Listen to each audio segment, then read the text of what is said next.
ஆன்மீக உறவுகள் அனைவருக்கும் என் அன்பான வணக்கங்கள்.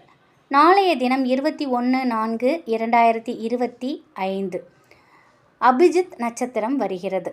27 நட்சத்திரத்தை தாண்டி வரக்கூடிய ஒரு நட்சத்திரம் தான் 28வது நட்சத்திரம்னு சொல்லக்கூடிய அபிஜித் நட்சத்திரம். இந்த அபிஜித் நட்சத்திரங்கிறது கிருஷ்ண பகவானுக்குரிய நட்சத்திரமாக இருக்குது. இந்த நட்சத்திரம் ஒரு குறிப்பிட்ட நேரத்தில் மட்டுமே வரும். இந்த நட்சத்திர நேரத்தில் நம்ம செய்யக்கூடிய ஒரு எளிமையான வழிபாடு நம்ம நினைத்ததை அப்படியே நமக்கு நிறைவேற்றி கொடுக்கும். திருமண நட்சத்திரமான பெருமாளுக்குரிய நட்சத்திரம் வந்ததுக்கப்புறம் ஒரு குறிப்பிட்ட நேரத்திற்கு மட்டும் இருக்கக்கூடிய நட்சத்திரம் தான் இந்த அபிஜித் நட்சத்திரம். இது ரொம்பவே சிறப்பு வாய்ந்த நட்சத்திரம்.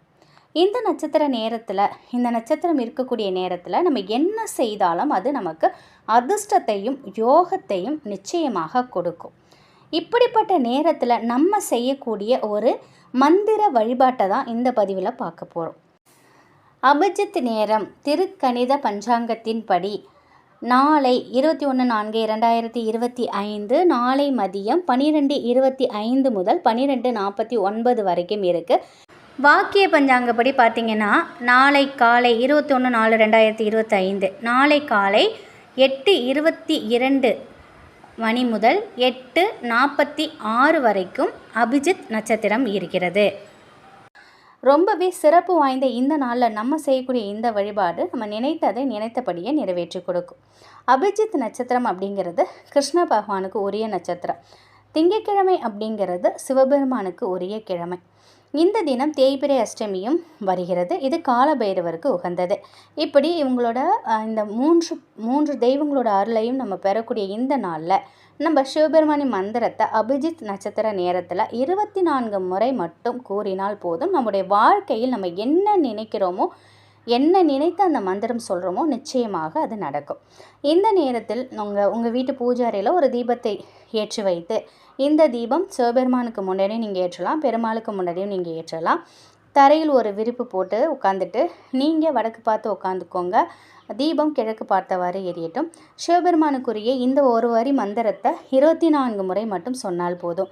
ஒருவேளை அந்த நேரத்தில் நீங்கள் வீட்டில் இல்லை, வெளியில் இருக்கீங்க அப்படின்னாக்கா நீங்கள் என்ன செய்யுங்க, முழு மனதோட சிவபெருமானை நினைத்து அமைதியாக ஒரு இடத்த தேர்ந்தெடுத்துக்கோங்க. அங்கே உட்காந்து இந்த மந்திரத்தை 24 முறை சொல்லுங்கள். இந்த மந்திரம் என்னன்னு பார்த்தீங்கன்னா மவ சிவ. இதாங்க ரொம்பவே எளிமையான சிவமந்திரம்.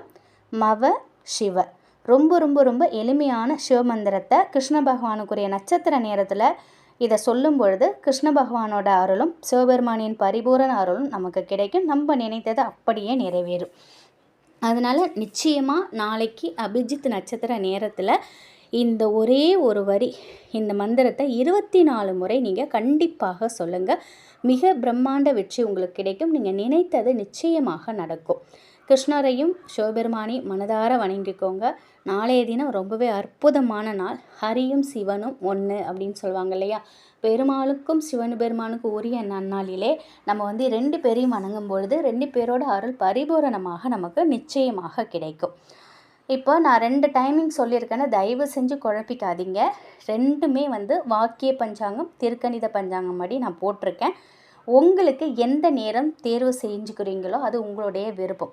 எந்த நேரத்தை நீங்கள் சூஸ் பண்ணாலும் அந்த நேரத்தில் இந்த மந்திரத்தை 24 முறை சொல்லுங்கள்.